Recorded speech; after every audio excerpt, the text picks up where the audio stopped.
Thank you very much, Mr. President, and thank you, Anna Maria. Our next speaker is Mr. Alain Terrenoir. I call you to the microphone.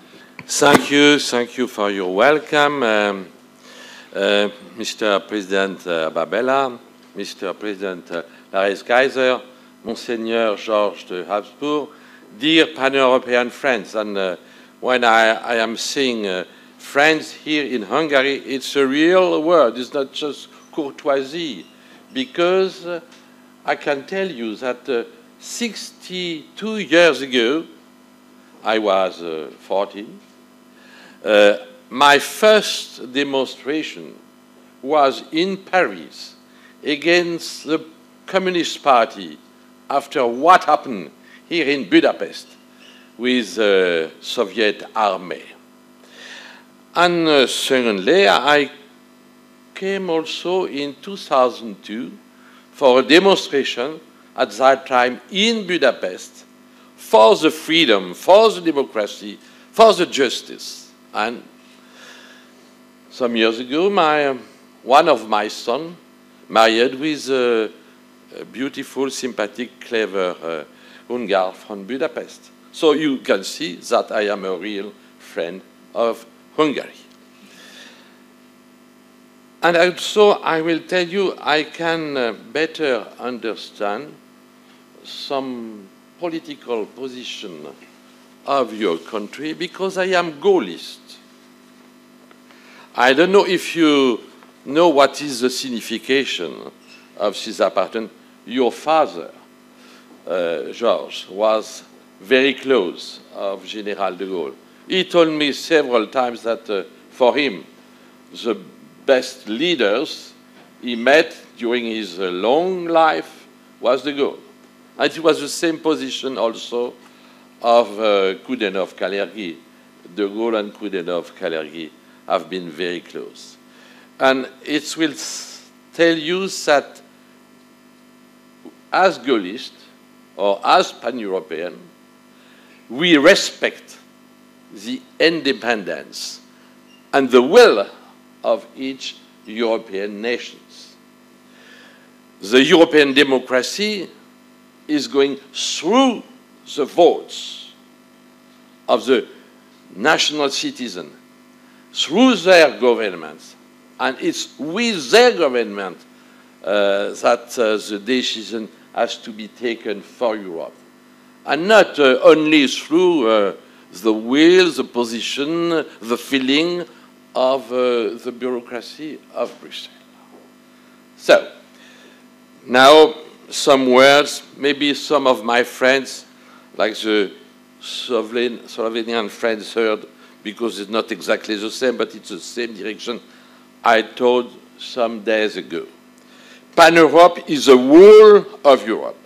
This was the first message of Richard Koudenov-Kalergi, addressed to the Europeans from 1923 on, and so that reunited they reject war once and for all, and they reconnect in economic development and social progress.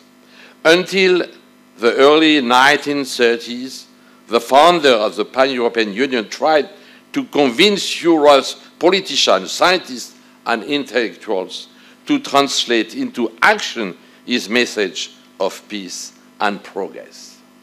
With the French President Aristide Briand, a Pan-European Union project had been presented to the League of Nations, but without success. We have had to wait a long time for the need for a united Europe to prevail. A new world war intervened, causing, as you know, the most monstrous damage to humans. As the liberation pursued by its own misfortune, Europe found itself separated into two parts.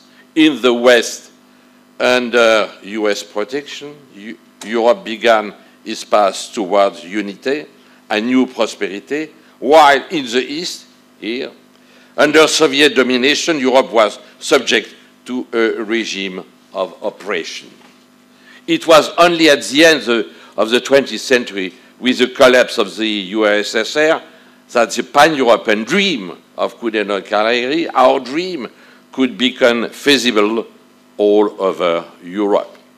28 countries together, 28 countries now, are now forming the European Union.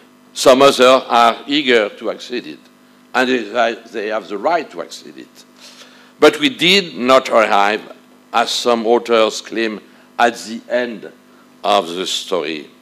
The world is in an accelerating change, and this intense upheavals. Europe is no longer the center of the world, no longer spreads its power all over the planet.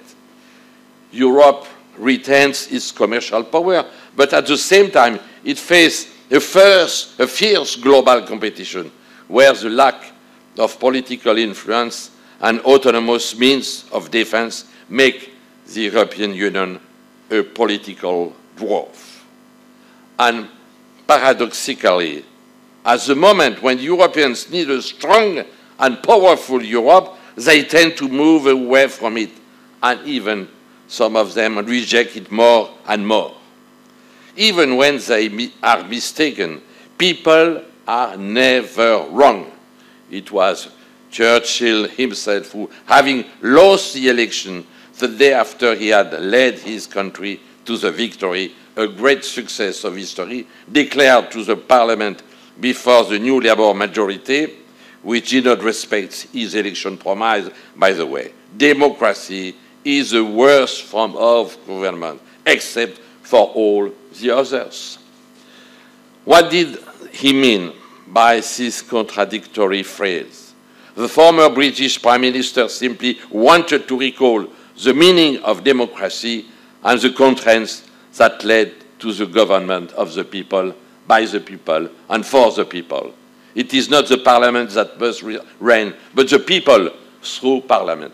So, I will speak now from de Gaulle. When de Gaulle decided to resign in April 1969, the day after the failure of the referendum on decentralization that he had proposed to the French, less than a year after his brilliant success in the legislative election of June 1968, it was because he felt disavowed by the people.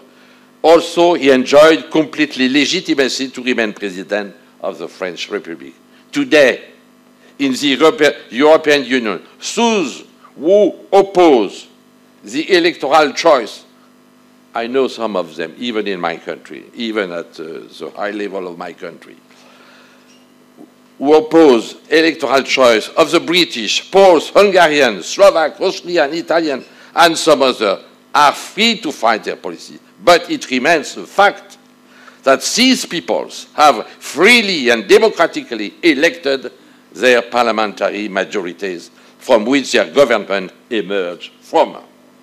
So far, apart from the United Kingdom, no European government has made known its intention to leave the Union.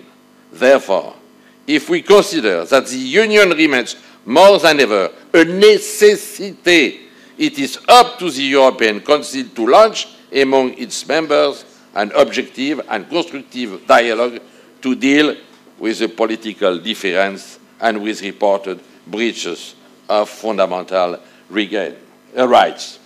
So, nevertheless, if it's necessary in a democracy to listen to the people, to translate their message in the exercise of power, we must be careful not to encourage by pure electoral demagogy the most unrealistic and risky solutions. Communism, Nazism, fascism, Salazarism, Francoism were different forms of demagogy to lead to the misery of peoples. By flattering the people and inciting them to nationalistic reaction, certain European political leaders are leading us toward rivalries which would lead us to inevitable conflicts. For the third time in a century, do Europeans want to attempt suicide?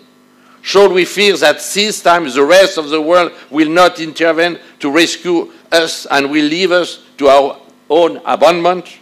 For my pan-European friends from Hungary, I want to add, for almost 15 years. Now you have been a full member of the European Union. Your participation in the Union has contributed to your economic and social progress and the modernization of your infrastructures. Be careful. It is in your interest to stay within the EU. Do not seduced by national rhetoric from other persons. Look at the problem the United Kingdom faces in leaving the Union. Yes, there are constraints where it comes to life together, but the benefits are manifold and your pan-Europeans know it.